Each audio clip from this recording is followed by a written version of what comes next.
Hello विद्यार्थियों, अपने एक नया लेसन लेते हैं। लेसन नंबर 7, इसका नाम है पी ब्लॉक के तत्व। तो इसमें पहला पॉइंट है कि पी ब्लॉक होता क्या है। तो बोले एग्जाम एक नंबर में पी ब्लॉक तत्व किसे कहते हैं।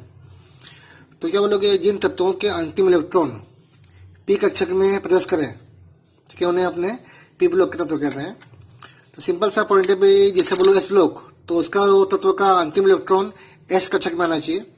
ऐसे इसका तत्व जो अपना पी ब्लॉक का है, इसका जो अंतिम इलेक्ट्रॉन कहाँ आना चाहिए, पी कक्षक में आना चाहिए, उन्हें पी ब्लॉक कहते हैं। तो अपने बुक में कहाँ से समूह नंबर 13 से लेकर 18 तक के तत्वों को अभ्यास करना है। ऐसे कुछ मिला के 6 वर्ग होते हैं, पर हमें इस पाठ में समूह नंबर 15 से लेकर 18 पढ़ना है। अपने समूह नंबर 13-14 अपने 11th में आ चुका है। अच्छा, अब शुरू करते हैं। अपने कुछ खाली एग्जाम में पूछे एक नंबर एमसीक्यू में 1 मार्क्स में पी ब्लॉक यानी क्या, पी ब्लॉक यानी उसको तत्व का अंतिम इलेक्ट्रॉन पी कक्षक में आएगा। अच्छा, आगे बढ़ते हैं। अपने कुछ तत्व के नाम देख लो एक बार। जैसे समूह 15 पढ़ना है हमको, ठीक है। यहाँ क्या बोलो, तत्व के नाम में nitrogen, phosphorus, arsenic, antimony, bismuth, और एक नया नाम है बोलते मास्को बोलते हैं, मास्कोवियम। इसका 115 एक प्रकार का यह रेडियो एक्टिव तत्व है और यह बनाया गया है, ठीक है, कृत्रिम नहीं है, सॉरी प्राकृतिक नहीं है, ये कृत्रिम होता है, इसे बनाया गया तत्व है। बोले एग्जाम में 1 मार्क्स में इसमें से कौन सा तत्व रेडियो एक्टिव है, तो 2 आएगा, बीआई और एमसी आएगा। और जो मास्कोवियम है यह एक प्रकार का बनाया गया तत्व है। बोले एग्जाम में खनिज तत्वों के नाम लिखो जो उसमें खनिज मिलती है, कहाँ कहाँ मिलते हैं इस तत्व है, जैसे कि एन कहाँ मिलता है, पी कहाँ मिलता है। तो एग्जाम पूछेगी 1 मार्क्स में भी 2 नाम होते हैं खास करके, एक है चिली सॉल्टपीटर और एक होता है इंडियन सॉल्टपीटर। तो चिली का मतलब होता है NaNO3 और इंडियन बोला जाए तो बोलेंगे KNO3। एमसीक्यू में पूछा गया क्वेश्चन, तो आपको आना चाहिए भाई कि इसमें से जो आपको सिंपल नाम देंगे, आपको सब पूछेंगे, तो आपको आना चाहिए। जो आपका इसका एक नाम चिली सोरा भी है, जो आपका चिली सॉल्टपीटर है उसका एक नाम चिली सोरा भी बोलते हैं। अच्छा, दूसरी बात है कि फास्फोरस के एपेटाइट वर्ग, इसका मतलब होता है इस पे CH9 PO4 6 हमेशा होगा, खाली यहाँ पे X का मान बदलेगा, ठीक है। तो जैसे कि यहाँ पे लिखा है F, तो अपने इसको बोलेंगे भाई फ्लोरोएपेटाइट है। बोले Cl यहाँ जावे तो बोलेंगे अपने क्लोरोएपेटाइट है, ठीक है, हिसाब से नाम बदलते हैं। और आगे बढ़ते अपने उसने से बोले एग्जाम में ऐसे एमसीक्यू में भाई समझ जो 13 तत्व बहुत अस्थायी क्यों होते हैं। तो जो उसकी रचना कैसी होती है, NH2 NP3 होती है। अगर आपको याद होगा अभी लास्ट में पी में 3 इलेक्ट्रॉन आएंगे समूह 13 में, तो जब NP3 आएगा तो जानते हैं पी कक्षक कैसी होती है, पी कक्षक अर्धभरी होती है। कक्षक अर्धभरी होगी, क्या होगा, वह जो कक्षक या खाली हो या अर्धभरी हो या पूरी भरी हुई हो, उसका स्थायित्व अधिक होता है। तो ये काफी स्थायी कक्षक होगी, ऐसा माना गया है कि भाई तत्व अस्थायी क्यों होते हैं। तो इसका आंसर आएगा भाई इसकी कक्षक अर्धभरी होती है, इसलिए इसको अस्थायित्व देते हैं। अच्छा, अब जो क्वेश्चन एमसीक्यू में बहुत पूछते हैं, ये क्वेश्चन काफी है मतलब 1 मार्क्स के लिए, कि समूह 13 के तत्वों के परमाणु और उनकी त्रिज्या के बारे में क्रम लिखो। उसका क्वेश्चन नंबर 2, उसकी आनयन एंथैल्पी कितनी चाहिए, उसका क्रम लिखो, कहाँ पे अधिक कम चाहिए। यानी कि आपका वर्ग है तो ऊपर से नीचे आने क्या क्या होते हैं उसके आधार पर आपको बताना है पूरा। और पॉइंट नंबर 3 है विद्युत ऋणता, ठीक है, तो उसके क्रम लिखो। तो आपको खाली क्रम करना है, क्यों होता है, क्या होता है, इसके बारे में आपको नहीं जाना है यहाँ पर। ये अपने इसके बारे में 11वीं पढ़ चुके हैं 11th में, पर यहाँ आप खाली बोलना क्रम क्या होगा। तो यहाँ बोलना त्रिज्या में जानते नीचे नीचे आएंगे अपने ऊपर से नीचे की ओर, तो कक्षाएं बढ़ती है तो इसका त्रिज्या भी बढ़ेगी और तो आकार बढ़ेगा। अगला पॉइंट है आनयन एंथैल्पी। तो भाई जो जितना छोटा आकार होगा, ठीक है, वहाँ उसका केंद्र के पास होगा, वहाँ ऊर्जा अधिक चाहिए, ठीक है। तो NP AS HBBI क्रम इस क्रम आएगा भाई, यहाँ ऊर्जा अधिक चाहिए, जो नीचे आएंगे ऊर्जा कम होती जाएगी। तो यहाँ पर एक पॉइंट है कि 1 नंबर के लिए बोले अलग से कि कक्षक की अर्थपूर्ण होती है, इसलिए समूह 14 के जो तत्व जैसे मान लो कि N है, ठीक है, कौन 14 में आएगा, कार्बन आएगा, N पे 14 कौन आएगा, सिलिकॉन आएगा। N के बोले कार्बन, तो बोलो चलो भाई संख्या नहीं क्या, जैसे बोलो N बोलो मैं संख्या कौन संख्या आएगा 14 में, कार्बन आता है। फिर P आ रहा है, वहां कौन आएगा साथ में, सिलिकॉन आएगा। इसे बोलते हैं उसका संगत तत्व, तो सामने आए हुए उनकी बच्चे इसकी एंथैल्पी अधिक होती है। क्यों अधिक होती है, तो वही रीजन होगा। अब इसका जो P3 है एक कक्षक का अस्थायी होने से कि उसका जो ऊर्जा उसमें अधिक चाहिए। किसी को अगर आपको कोई इलेक्ट्रॉन बाहर निकालना है तो ऊर्जा अधिक आवश्यक है। लास्ट पॉइंट है इसका विद्युत दृढ़ता का। एग्जाम पोस्ट से भी 1 मार्क्स में आता है, एमसीक्यू है, तो आपको वही क्रम करना है भाई। इनका जितना छोटा आकार होगा उसका विद्युत दृढ़ता अधिक होती है, जैसा आकार बढ़ेगा उसकी विद्युत दृढ़ता सामान्यतः कम होती जाती है। एग्जाम में क्वेश्चन आ सकता है भाई N2 के उत्पादन की विधियां होती है अलग अलग, उसमें से कोई एक समझाकर उसके 2 भौतिक और 2 रासायनिक गुण लिखो, या और बोले 2 उपयोग लिखो। एग्जाम में जो पूछे उतना करने का, जैसे अपने बुक में काफी बड़ा दिया हुआ है, लेकिन जितना बोले उतना करने का। तो सिंपल आपको खाली एसपी आदि करना है। N2 के उत्पादन की विधि अगर आप ऐसे लिख के आवे भाई अमोनियम क्लोराइड से कैसे बनेगा, तो आपको जैसे मेन क्या है आपका समीकरण में है ना, तो समीकरण आप याद हो गया तो लिखना आसान है भाई। अमोनियम क्लोराइड NaNO2 की प्रक्रिया होगी और N2 बन रहा है और पानी और नमक मुक्त हो रहा है। तो उसमें अपने बोले एग्जाम में कि इसमें जो अशुद्धियां हैं, बोले अलग से एक नंबर में अशुद्धियां कैसे निकालते हैं, बोले कि जो अशुद्धि का नाम क्या है, तो बोलो कि NaNO3 जो अशुद्धियां होती हैं, खास एमसीक्यू है, उसको अपने H2SO4 में प्रयोग करके दूर कर सकते हैं। तो ये पॉइंट अलग आ सकता है 1 नंबर में एमसीक्यू का। बाकी तो बोले सिंपल इसका बनावट समझाओ तो खाली ऐसे में लिख दो तो भी आपको मार्क्स मिल जाएगा। अगला पॉइंट है भाई अमोनियम डाइक्रोमेट से उसको गर्म करने पे क्या होता है, ऐसा बोले एग्जाम में 1 नंबर में एमसीक्यू में, तो भी आपको आना चाहिए। या कोई विधि बताओ, उसमें से 3 विधियां हैं, तो ऐसे लिख के अति शुद्ध अवस्था में चाहिए N2, तो कौन सी विधि आएगी, तो आपको अति शुद्ध अवस्था में एक नाम है एजाइड बोलते हैं उसको, सोडियम बेराया, सोडियम 3 नाम है, सोडियम बेरियम एजाइड होता है। तो जहां बोले एजाइड वहां पे N3 ट्वाइस होगा, ठीक है। सोडियम बोले तो यहाँ Na आ जाएगा, ठीक है। तो फिर Na कितना होगा, Na के लिए अलग लिखना पड़ेगा, कितना आएगा Na के लिए, यहाँ पे N3 जो N3 होता है वह माइनस होता है, ठीक है, इस टाइप से। तो यहाँ पे लिखेंगे अपने NaNO3 करके N3, या ट्वाइस नहीं आएगा, बाकी अपने आगे प्रक्रिया सेम होगी वही के वही। अब आ जाओ उसके भौतिक गुण बोले आपके एग्जाम में, तो कोई भौतिक गुण 2 बोल दो, आपको इसमें याद ही करना है। या रंगीन गंधीन सब एक ही वाक्य में जाएगा, इसे आपको अलग नहीं लिखना है कि रंगीन है एक हो गया, गंधीन 2, ऐसा नहीं, पूरा एक कॉमन इसका भौतिक गुण है।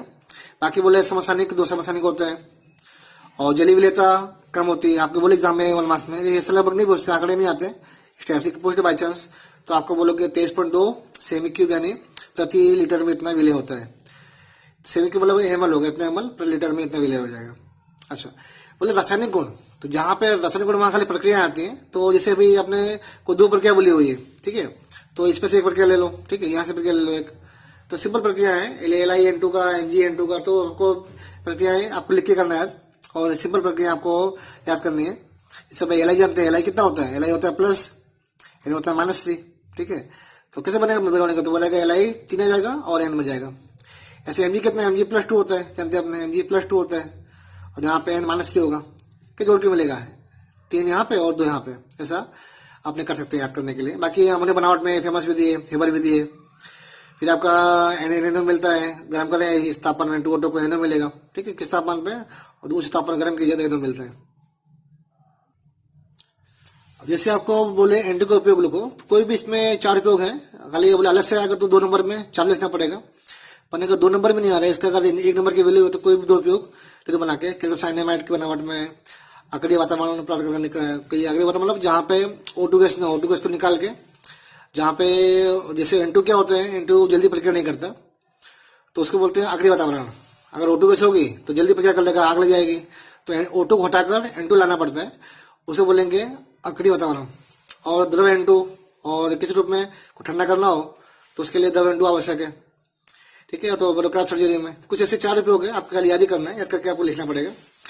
अगला पॉइंट इसमें खास एमसीक्यू है, 1 नंबर के लिए बहुत अच्छा एमसीक्यू है, कि अगर N2 को बनाना हो बड़े पैमाने पर उद्योगों में बनाना हो तो क्या करते हैं, तो उत्पादन वायु का द्रवीकरण, उसको पूरा द्रव बनाकर वो लोग कि प्रभाजी आसमान से उसको अलग करते हैं। और N2 का बॉइलिंग पॉइंट 77.2 केल्विन होता है, O2 का बॉइलिंग पॉइंट 90 केल्विन होता है। लास्ट में हमको क्या बाकी बचेगा, N2 बाकी बचेगा, O2 को अलग करके N2 जो बाकी बचेगा उसको अपने निकाल लेंगे, अलग कर सकते हैं। अब जाओ अगला पॉइंट, ये भी आपका एक टाइप का एमसीक्यू है, कि नाइट्रोजन के ऑक्सी अम्ल के नाम सूत्र लिखो। तो कुछ नाम जो ज्यादा पूछते हैं, बाकी जो जानते हो आप और सब, लेकिन ये जो 4 नाम है, 3 नाम है बहुत फेमस है। एक नाम है हाइपो नाइट्रस अम्ल H2N2O2, नाइट्रस अम्ल HNO2 और नाइट्रिक अम्ल HNO3, ठीक है।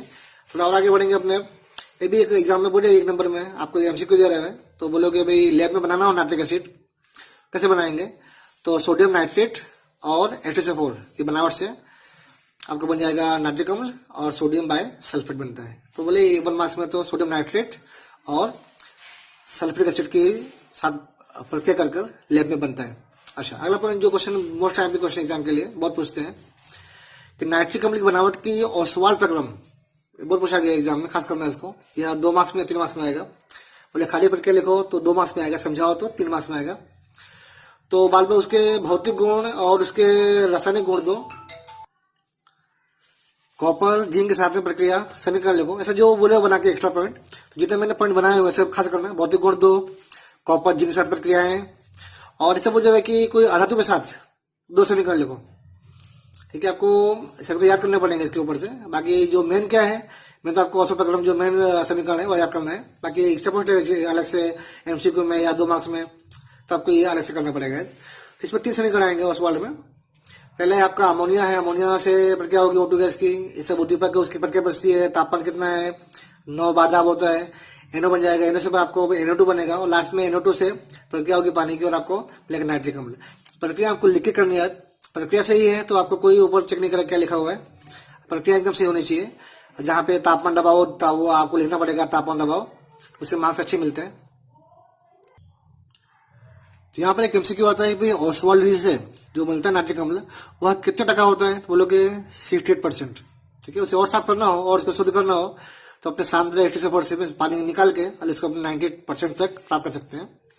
अब आता है भौतिक गुण पे, तो रंगीन होता है, द्रव अवस्था में होता है, समतलीय रचना होती है। ठीक है, सबको करना है, समतलीय रचना होती है, हिमांक और क्वथनांक होते हैं नहीं पूछते हैं, रचना और उसका रंग पूछ सकते हैं। रासायनिक गुण तो जो बोला जाए हो सका, जैसे कोई लिखा 2 रासायनिक गुण, तो आपकी इच्छा है, एक प्रक्रिया कॉपर लिख दो, एक प्रक्रिया जिंक की, पर ऐसा लिख के बोला कॉपर की प्रक्रिया एक लिखो, जिंक की लिखो एक अलग सा प्रक्रिया, तो आपको प्रक्रिया लिखनी पड़ेगी। कॉपर में ये बहुत पूछा गया एमसीक्यू में, अगर यहाँ पे तनु नाइट्रिक अम्ल है तो क्या होगा और स्थान में क्या होगा? तनु में क्या मिलेगा लास्ट में आपको? तो कॉमन चीज है, कॉपर नाइट्रेट मिलता है, पर यहाँ आपको NO मिलता है, तनु दिया हो, और स्थान में मिलता है NO2 मिलता है, इतना अंतर है, बोलना नहीं। अगर स्थान में बनेगा तो O की मात्रा बढ़ जाएगी, और तनु है तो O की मात्रा कम रहती है। ऐसे जिंक में भी है, अगर मन नाइट्रिक अम्ल है तो मिलेगा N2O। ठीक है, यहाँ पे O की मात्रा कम रहेगी, अगर शान हो गया तो आपका बन जाएगा NO2 बन जाएगा। बाकी जो कॉमन क्या है, जिंक नाइट्रेट है, पानी बनता ही है। आ जाओ अधातु पे, जो अधातु में क्या होता है, हमेशा से अम्ल बनता है। ठीक है, हमेशा से अम्ल मिला, जैसे भाई I2 से बन गया HIO3, बाकी तो कॉमन है, बाकी आपका H2O NO2 कॉमन है सब में। क्या मेन पॉइंट है, I2 से हाइड्रोक्लोरिक एसिड। ठीक है, फिर बोलोगे एक बोलते हैं, इसको आयोडेट बोलते हैं, आयोडेट, इसको आयोडेट को बोलते हैं। तो कार्बन से मिलेगा CO2, ये भी अम्ल होता है, ऐसे मिल जाएगा H2SO4, पी से मिलेगा H2PO4, सब अम्ल है। ठीक है, बाकी कॉमन क्या है, कॉमन आपका NO2 और H2O है। तो इसको करना है आपको, जो बोली जो लिखा जाए। अगर आपको कोई एमसीक्यू दिया गया है इस पे से, तो एमसीक्यू कर लो, फिर बना के क्या बनेगा। ऐसा नहीं बोला गया है, बोले कोई भी 3 प्रक्रिया लिखो, तो कॉपर की 1 लिख दो, जिंक की 1 लिख दो, अधातु प्रक्रिया, तो आपको मार्क्स पूरे मिलेंगे। अच्छा, अब जो एक क्वेश्चन मोस्ट टाइम पे पूछा गया बहुत बार कि भूरी वलय परीक्षण, ये बोलते हैं रिंग टेस्ट, पर नोट लिखो क्या होता है रिंग टेस्ट। तो रिंग टेस्ट क्या होता है कि आपके अगर जो भूरी वलय परीक्षण मतलब एक वलय बनता है, अगर आपको पहला पर बोले कि कहाँ काम आता है, यह परीक्षण पदार्थ में नाइट्रेट NO3 आयन है कि नहीं और चेक करने के लिए काम आता है। तो यह परीक्षण करने के क्या करना पड़ेगा, जैसे आपने सोल्यूशन लिया, अगर इसमें नाइट्रेट आयन है, ठीक है, इस पर क्या डाल देंगे, तनु FeSO4 मिला देंगे, ताजा बनाएंगे FeSO4, और साइड से डालते हैं H2SO4। जैसे आपके टेस्ट ट्यूब है, टेस्ट ट्यूब में पहले ले लो सोल्यूशन, साइड में डालो तनु FeSO4 ताजा बनाया गया, और किनारे से डालेंगे सांद्र H2SO4। ठीक है, तो जहां पर विल मिलेगा, ठीक है, वहां पे एक भूरे रंग का वलय बनता है, और वलय बन गया तो उसे मालूम पड़ा कि उस विलेन में NO3 आयन है। ठीक है, इसके जो समीकरण आएंगे वो लिखना पड़ेगा आपको। अभी जो वलय बनता है वह वलय किसका बनता है, तो आपको ये बोले एग्जाम में एमसीक्यू 1 मार्क्स में, तो आपको याद होना चाहिए। इसे बोलेंगे अपने Fe कोष्टक में H2O5NO ट्वाइस प्लस, ऊपर प्लस 2 होता है, उसे बोलेंगे अपने नाइट्रोसो संकीर्ण। ठीक है, तो जो है गुड जो NO है उसे बोलते हैं नाइट्रोसो लिगेंड बोलते हैं, उसको लिगेंड होता है टाइप का समूह है, उसे इसका नाम पड़ा हुआ है नाइट्रोसो संकीर्ण। अच्छा, अब इसका समीकरण आपको याद करना पड़ेगा। तो नाइट्रेट आयन अगर होगा Fe आयन, अगर FeSO4 एसिड है तो NO बन जाएगा, Fe+10 बनेगा, और जो बाद में अगर जो ये आपका जो Fe2 है इससे बन जाएगा आपका संकट बनता है जो आपका एनो है, ठीक है, इसमें एनो मिलाएंगे अपने तो आपका भूरे रंग का पता मिलेगा। जो आपका जो ये आयन जो Fe से बना संकट जो आपका एनो मिल रहा है उससे बन जाएगा आपका भूरा रंग मिलेगा। तो उससे क्या प्रूव हो गया भाई इसमें NO3 आयन उपस्थित है। आपको प्रक्रियाएं लिख के करना है, ठीक है। एग्जाम में MCQ आता है, भूरा रंग का वाला का उसका नाम क्या है, संकट का सूत्र क्या है, सूत्र आपको याद होना चाहिए। चलो आगे बढ़ते हैं अपने नाइट्रिक अम्ल के उपयोग। ये क्वेश्चन 2 मार्क्स में अथवा IMP क्वेश्चन है MCQ के लिए, तो आपको ये खाली याद ही करना है, सिंपल, इसमें ज्यादा आपको समझाना नहीं है, आपसे पूरा पॉइंट आपको लिख कर करना है कि उर्वरक में बहुत काम आता है मतलब नाइट्रेट, वहां काम आएगा। फिर पायरो तकनीक मतलब कि गर्म करके अन नाइट्रेट बनाना हो तो वहां काम आता है। सबसे मेन पॉइंट वाला आपको मैंने टिक किया हुआ है, नाइट्रोग्लिसरीन ट्राइनाइट्रोटोल्यूइन जैसे विस्फोटक में काफी काम आता है। और स्टेनलेस स्टील बनाने में अम्ल उसको अम्ल से प्रक्रिया करने पर धातुओं के निशान में धातुओं को अलग करने के लिए पहले तो अपने जो ये अलग अपना पार्ट निकल गया है कोर्स में से। ये पार्ट नंबर कौन सा था, ये पार्ट नंबर 6 इसमें अपने पढ़ चुके हैं इसके बारे में भी। बाकी रॉकेट ईंधन में आवश्यकता रूप में नाइट्रिक अम्ल उपयोगी है, ठीक है। तो कुछ अच्छे पॉइंट से 2 मार्क्स में पूछ सकते हैं, कोई चीज के उपयोग लिखो तो 2 मार्क्स नहीं 4 पॉइंट चाहिए आपको, तो इसमें आपको आना चाहिए। बाकी MCQ बोला गया है इस टाइप का, ये पॉइंट नंबर 3 है, ठीक है। ईंधन में आवश्यकता के रूप में क्या उपयोग करते हैं तो नाइट्रिक अम्ल आएगा, ठीक है। सबका आपको याद करना है।